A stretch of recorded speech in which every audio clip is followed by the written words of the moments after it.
Now, James, they said Tony Abbott was unelectable when he became opposition leader, and they're going to do the same with Peter Dutton. But as we all know, Tony Abbott won an election in a landslide before being white-handed by Malcolm Turnbull.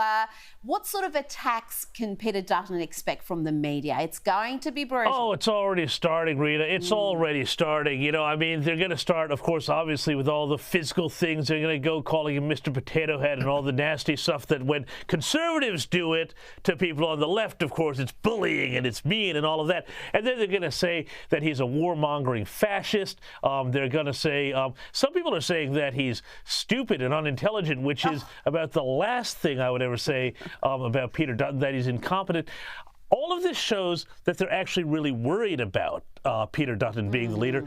And it also goes back to what Terry was just saying a moment ago, Rita. I mean, the fact of the matter is there's all of this advice that's going out to the Liberals and saying what you need to be is you need to be more moderate. You need to be competing on that space. All of this is coming from people who do not have the Liberal Party's interests at heart. And I would include among that an awful lot of people in the moderate wing, including Matt Keane, all of whom see no enemies to their left. They're much more interested in fighting their enemies internally on the right. They're revolutionaries. They are not serious liberals. It's a great chance for the party to reform. The bad news is, Rita, it's not going to happen in 3 years. This will probably be a two-term project.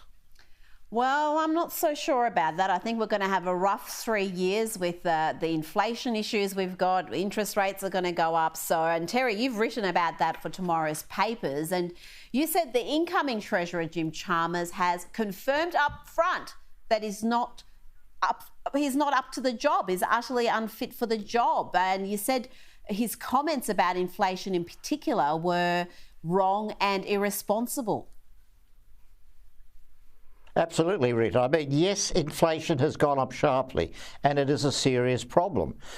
But for the incoming Treasurer to say inflation is almost out of control is the equivalent of somebody shouting fire in a cinema. This is not what treasurers need to be doing. Treasurers are there to run the economy efficiently and effectively and deliver calm, sensible policy, not to come out with something which is just ludicrously over the top.